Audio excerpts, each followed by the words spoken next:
Well, we do have children's church this morning, so at this time, I would invite our children to go to the back for a time of fun and learning.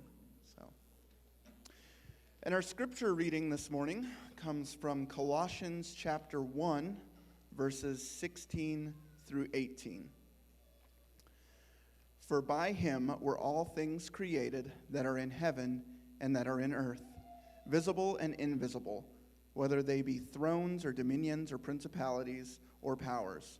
All things were created by him and for him, and he is before all things, and in him all things consist. And he is the head of the body, the church, who is the beginning, the firstborn from the dead, that in all things he might have the preeminence. This is the word of the Lord for us. In the beginning, God created the heavens and the earth. How did this God make the world? Did he take pre-existing material and reshape it? Did he set about a chain of events that led to the gradual development of the world as we know it? God did something even more miraculous, something that seems too simple to be true, but is. He spoke, "Let there be." And with a word, whatever he called into existence was. Everything, from the smallest subatomic particles that make up your body, to the earth under your feet and the air you're breathing, to the sun and the stars that give us light. God created all of it. Over 6 days, creating a rhythm of work and worship, he spoke all things into being, and as each appeared, he declared it good. And in the end, everything was good. All of it was glorious. The world he made radiated his presence because it was his, and he delighted in it because it was exactly the way he wanted it, including the pinnacle of his creation, people, human beings. Let us make man in our image according to our likeness, God said, and he did. A man, formed from the dust of the earth by God's hand.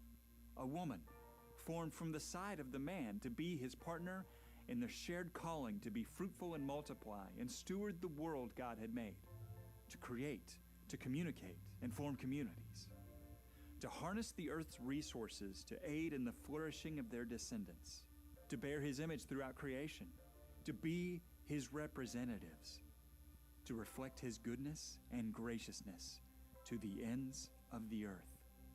And God called these people he had made not just good, but very good.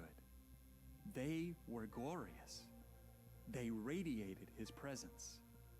They were his.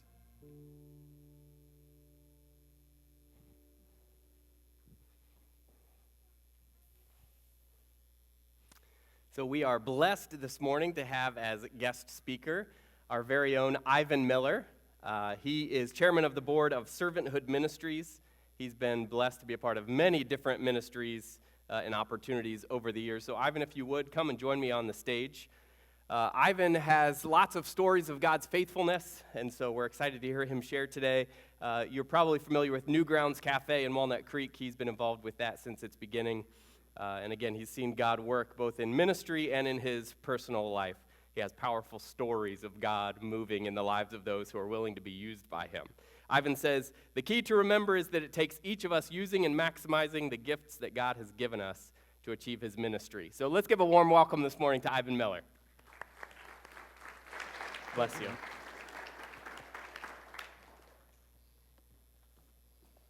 You want to talk about Valentine's Day? How much money did you say Americans spend? $20 billion each year. 20 billion. Well, so I have a question for you. If we spend $20 billion for one day to tell the person that we love them or show them that we love them, how much money do you think we spend the rest of the year doing the same thing? You ever think about that? Like, well, we shouldn't probably go there very far, but sometimes I think we treat God like that. That's what I was thinking about when I sat over here is sometimes when we go to church, it's kind of like we're telling God that we love him, and then the rest of the week we forget that we love him. So I'm not going to tell you a lot about New Grounds or Servanthood Ministries, but just so that you know, we've been very blessed to be part of Servanthood Ministries and New Grounds Cafe for almost 20 years. And the really cool thing about it is, from the very beginning, this is the one thing that God shared with us very vividly, was that if we ever get to the point that we take any honor or glory for anything that's happening, He's done. And so, as I share this story, my goal would be to just share God's stories. Servanthood Ministries is just a nonprofit for New Grounds Cafe. We have hopes and dreams. Maybe God is going to want to do some other things. But some of you, we were part of this Sunday school class called the Voyagers 20 years ago.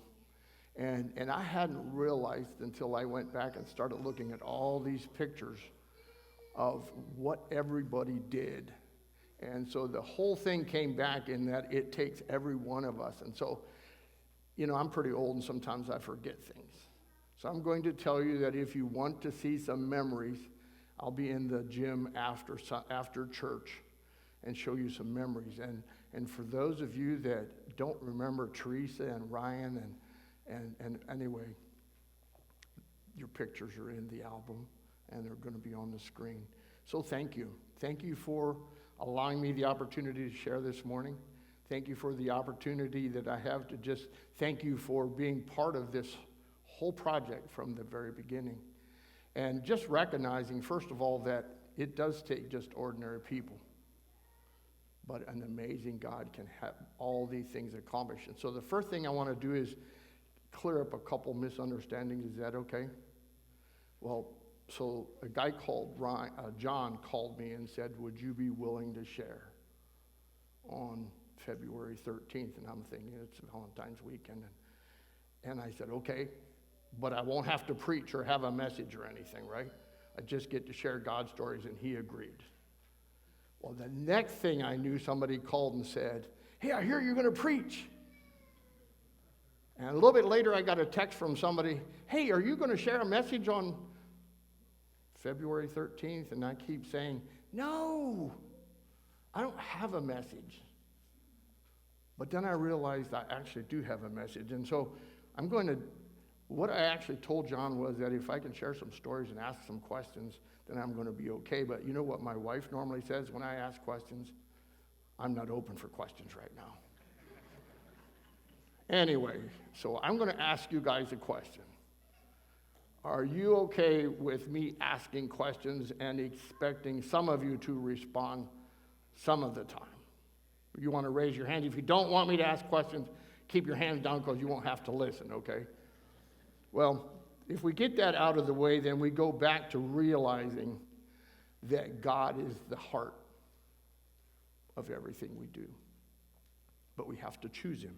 So we look at Colossians 1, what we read this morning about, you have to believe these two things. You have to believe that God really did create everything. And then this Romans 8:28 is really complicated for me because it says something. I like to just read it if you're all right with that.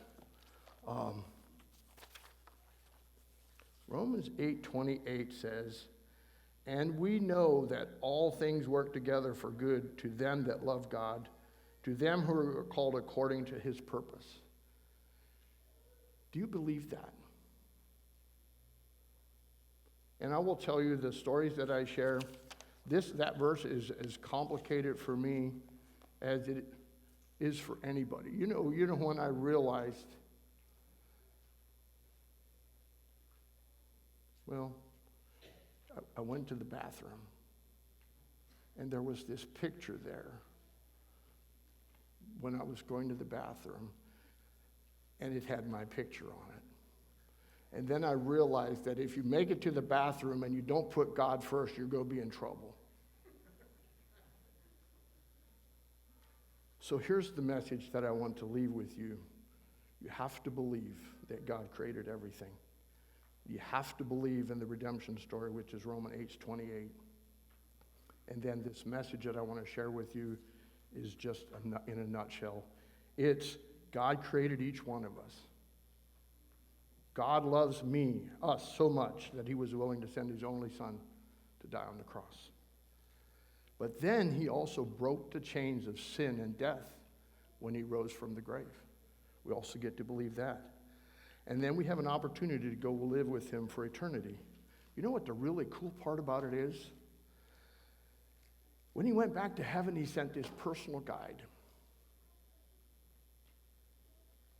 He also gave us a handbook full of stories and guidelines. But the really cool key is all we really got to do is believe the stories. You really have to believe the stories. But when you believe the stories, then you also recognize that there's one other thing you need to do, and that's you have to be willing to accept Jesus or invite Jesus into your life. And it's not really complicated. There's no secret passwords. There's no payments that you have to make. You just have to believe. But then this really complicated part is he asks us to have him first and to love others and do things to help others in this crazy journey of life for the rest of our life. That's the message. It's a really, really simple message. And there's no do-overs. Like, if you didn't make this decision, like John said, there's a prayer team here. If you didn't make this decision before today, today's the day. Don't beat yourself up because you didn't do it before. Just decide to do it today. That's how simple the message is. But you can't be selfish about it. You have to be willing to do it. So, can I ask questions now? So, how many of you were here 20 years ago? Cool. There's a lot of people that are younger than 20, aren't there? Or just didn't come to MCA. So I'm not going to ask you a lot of questions, except this next one is kind of complicated one for me. Have any of you ever got to the point, well, you guys know this life is crazy, right? I mean, there's a lot of crazy stuff. We talked about Jim, and there goes my water bottle. You know what my biggest fear is about a see-through podium? You can see when I get nervous, and you can't hide anything.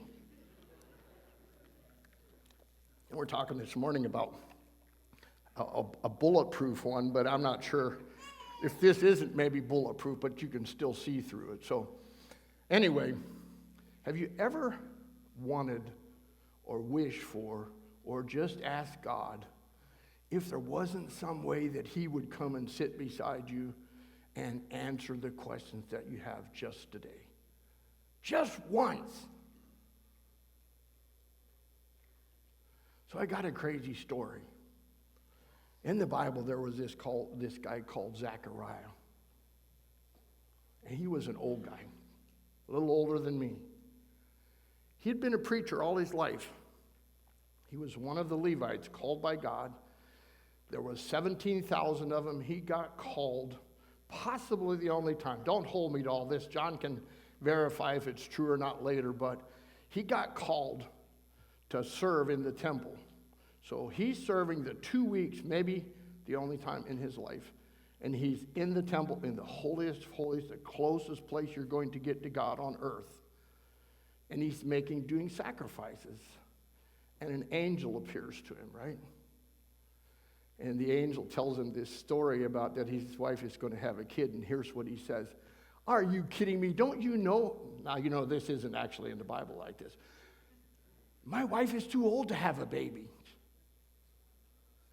And you know the end of the story. He doesn't actually leave it there. This is the angel Gabriel that was standing beside God and tells him that.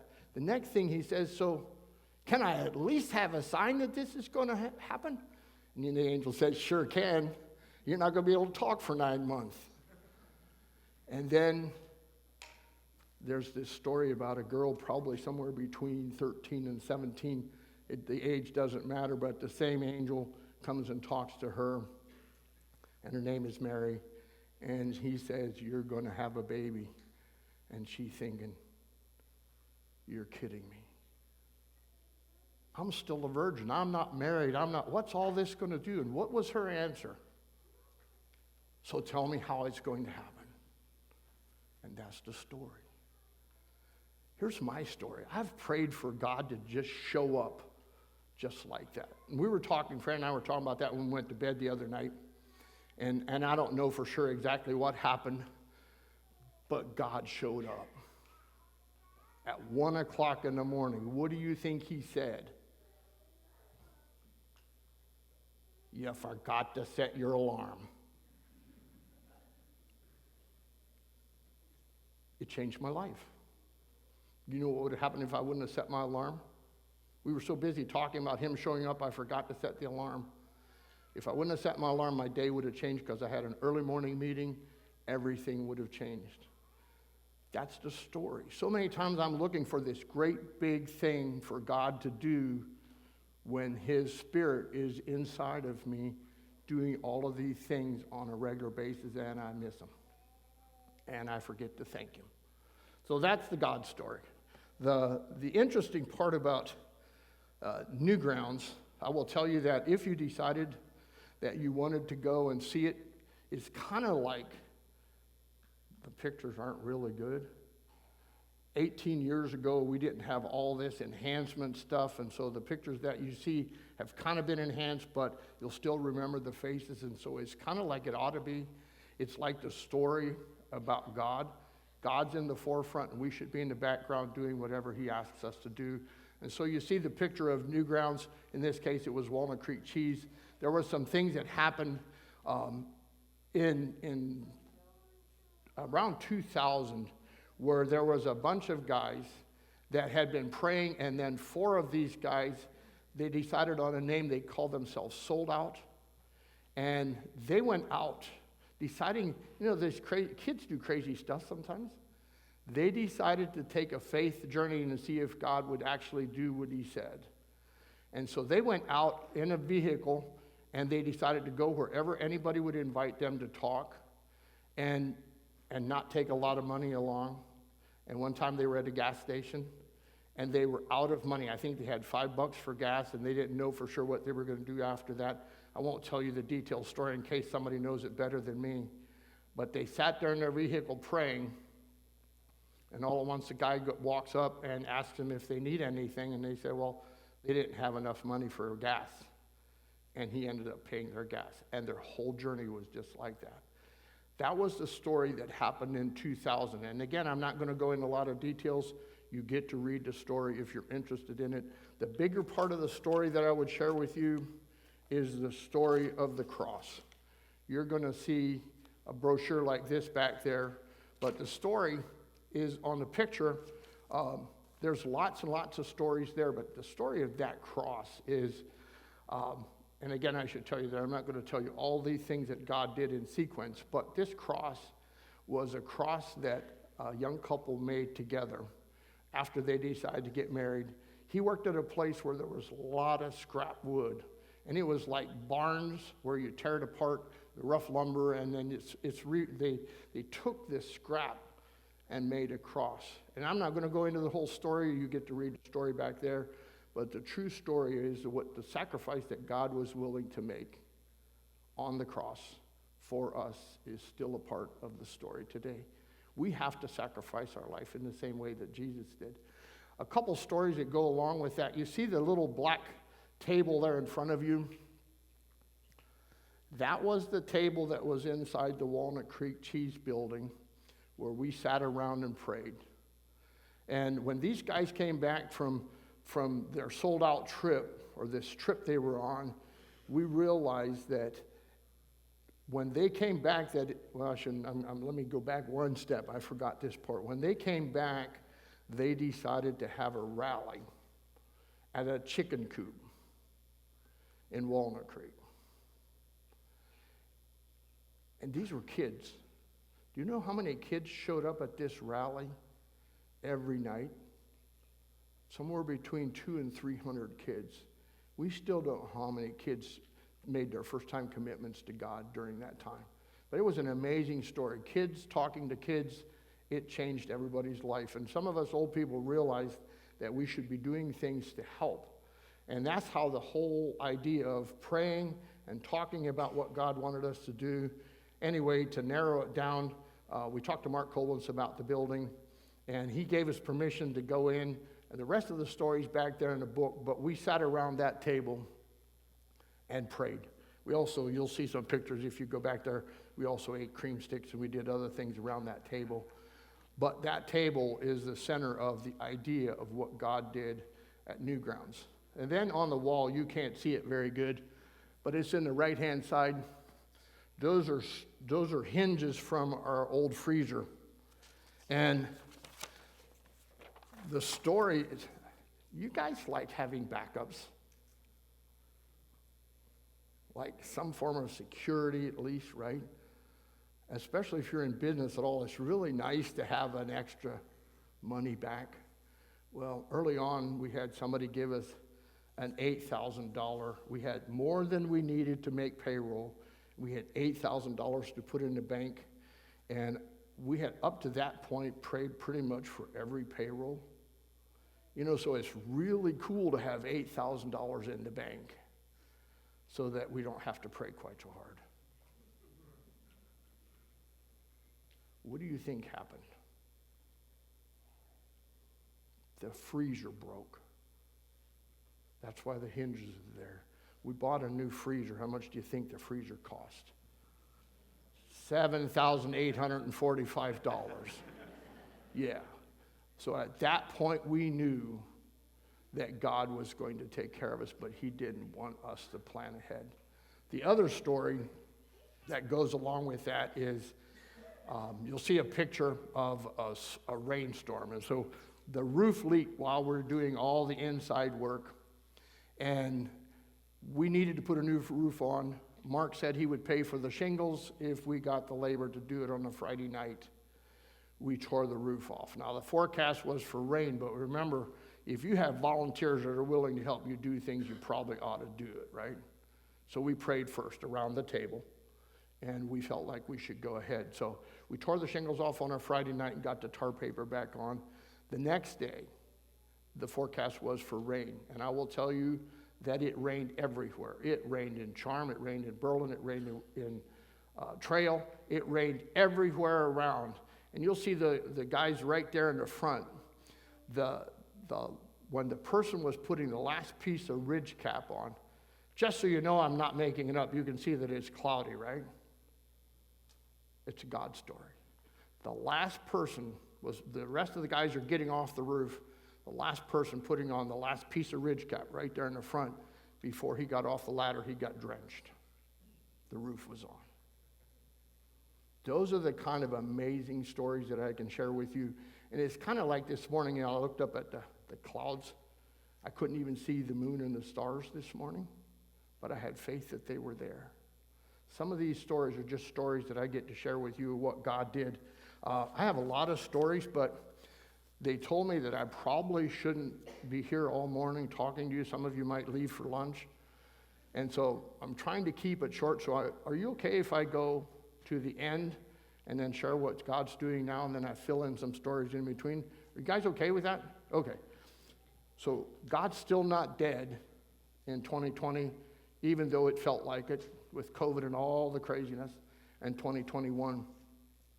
So after all these years, what our goal was from the very beginning was, I don't know if you've ever read Ezekiel 37, 1 through 14, but it's a story about those dry bones. And that was our vision for Newgrounds. How could we help God with the dry bones? Is there anything that we could do? And in our community, you know, there's an awful lot of churches, there's an awful lot of people professing to be Christians that maybe are just kind of like the dry bones. It's not all come together yet. And so we had really hoped that we could help the churches draw together. And from the very beginning, there's been anywhere from 8 to 10 churches and some businesses that have helped support us. And I will start off by telling you, today we still don't have any money extra. But in 2020, it was kind of cool, right? We needed a new pizza oven, and we needed a new espresso machine and a POS system. That's what we thought we needed. And then in March, COVID showed up. And everything shut down. It was complicated. We ended up doing carryout, and I won't go through the whole story, but it ended up with being short of help and everything. And so guess what we ended up buying instead of the first 3 that we thought we needed? We bought a new dishwasher, because the dishwasher was going to replace at least quite a number of hours at the end of the night when people had to clean up, and we could have clean dishes all the time with 1 or 2 less people. You know what my first thought was? You're an idiot. Why didn't you buy a dishwasher from the beginning? But we never thought it would fit in. Now this new dishwasher fits in there perfectly. And then the other thing we really found out that we needed, our POS system was really bad. And we're able to, with the $25,000 that God gave us, we were able to buy a dishwasher and a POS. In 2021, that left the espresso machine and the oven, right? 2021, we had a chili cook-off, and we needed $7,000 to buy an espresso machine. How much money do you think we got? Anybody want to guess? $7,000. Yeah, not more. We still had to pay for the grinder beside, but we got $7,000, and then a little bit later on, somebody offered it or sent some more money that we even hadn't told that we really needed, except we still need a pizza oven. And so God's not dead today any more than he was 20 years ago. And the stories that I'm going to get to share in between time here are just some of the evidence. One of the things that we wanted right from the beginning, we were thinking that we would really be cool if we had some Amish ladies helping us out, or guys.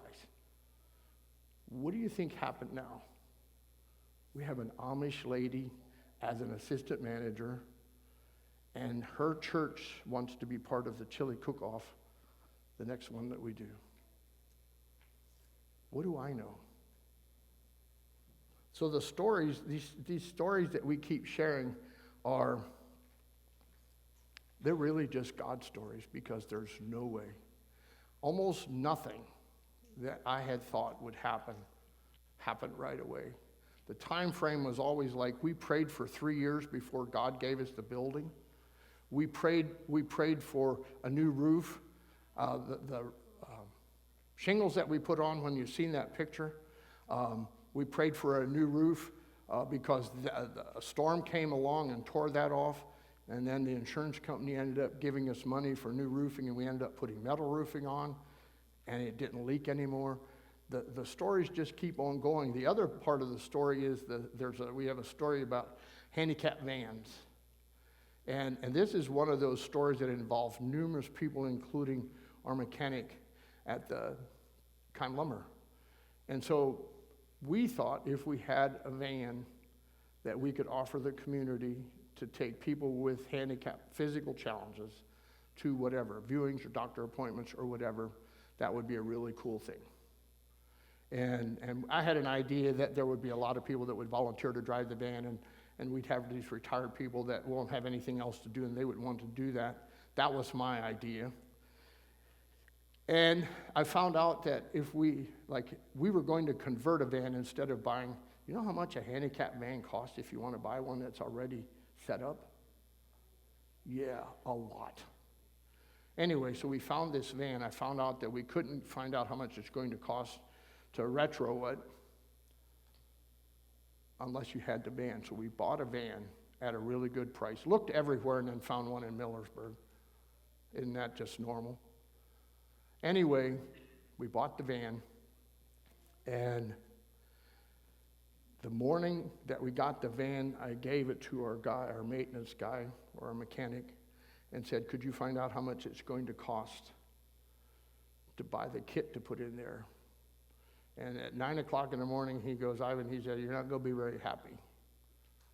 I said, why is that? And he said, well, if we want to buy a kit and have it installed, it's going to cost us $30,000. That was more than we paid for the van. And I'm thinking, God, I have no idea what you're going to do. And I said, well, Wayne, let's just pray about it. And I think it was 7 o'clock that night after I had gone home, he called me back and said, you're not going to believe what I just found. And I said, yeah, I am.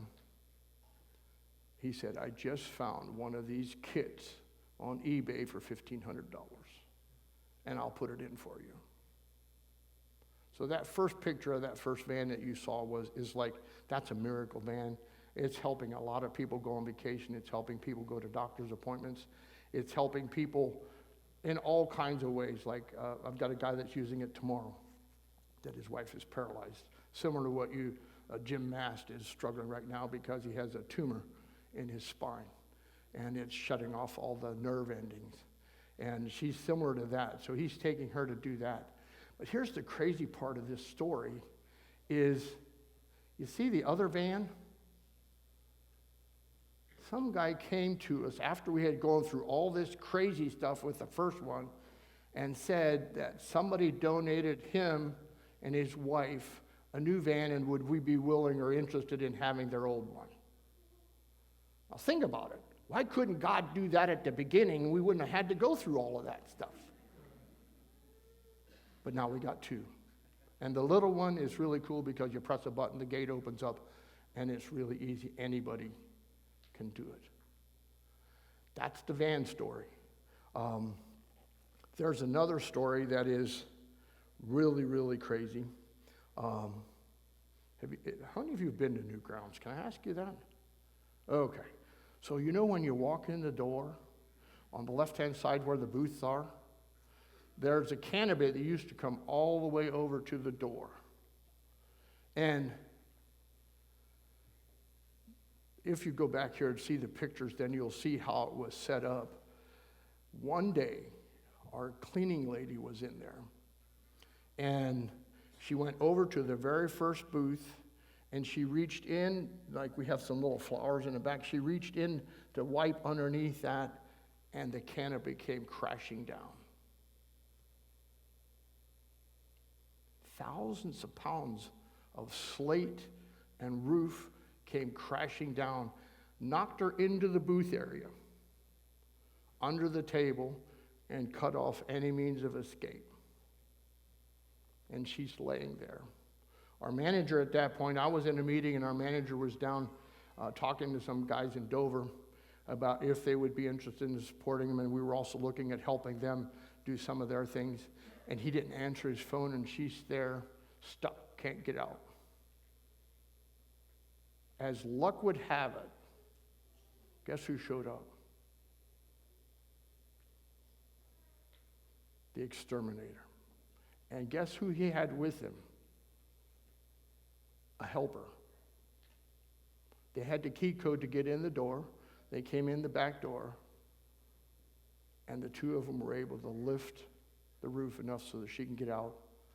And before the end of the day, enough people showed up to put everything back in place, cut the roof off, and everything got put back in place. We were able to open up the next day. You guys know it wasn't luck, right?